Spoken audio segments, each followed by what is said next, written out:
दोस्तों कहानी शुरू होती है 1980 के दशक से। उस समय दुनिया दो हिस्सों में बटी थी। एक तरफ अमेरिका, दूसरी तरफ सोवियत यूनियन। दोनों के पास हजारों परमाणु हथियार थे। डर ये था कि अगर एक ने पहले हमला किया तो दूसरा जवाब देने का मौका ही नहीं पाएगा। इसी डर से सोवियत यूनियन ने बनाया डेड हैंड सिस्टम। इसका आधिकारिक नाम था पेरीमीटर।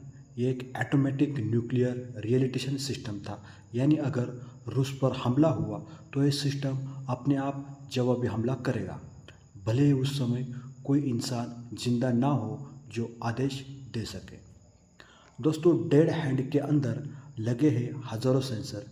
ये सेंसर लगातार मॉनिटर करते हैं हवा का रेडिएशन, ज़मीन में भूकंपीय झटके, धमाकों की आवाज़ और सेना के कमांड सेंटर से संपर्क।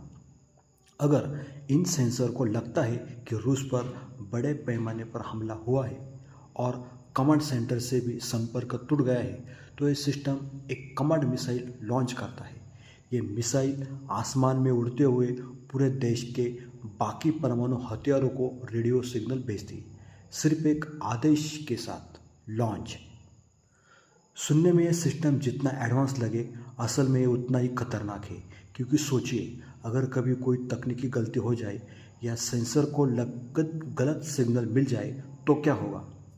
मान लीजिए कहीं एक बड़ा भूकंप आया या कोई मिसाइल टेस्ट हुआ और सिस्टम ने इसे परमाणु हमला समझ लिया, तो बिना किसी इंसान के दखल के कुछ ही मिनटों में दर्जनों मिसाइलें लॉन्च हो जाएगी और फिर दुनिया का अंत शुरू हो जाएगा। दोस्तों कई रिपोर्टर्स के मुताबिक डेड हैंड सिस्टम आज भी एक्टिव है। हालांकि रूस कभी भी इसकी स्थिति पर आधिकारिक बयान नहीं देता। कुछ एक्सपर्ट कहते हैं कि कोल्ड वॉर खत्म होने के बाद भी रूस ने इसे अपग्रेड किया है ताकि किसी भी हाल में पलटवार करने की क्षमता बनी रहे। एक तरह से म्यूचुअली श्योर्ड डिस्ट्रक्शन का हिस्सा है, यानी अगर तुम मुझे मारोगे तो मैं भी तुम्हें खत्म कर दूंगा।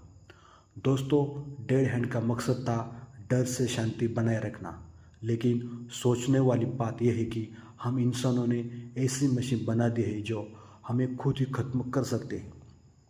क्या ये सच में हमें सुरक्षित रख रही है या फिर हम खुद अपनी बर्बादी का बटन तैयार कर बैठ गए हैं। आपका इस बारे में क्या सोचना है, नीचे कमेंट में जरूर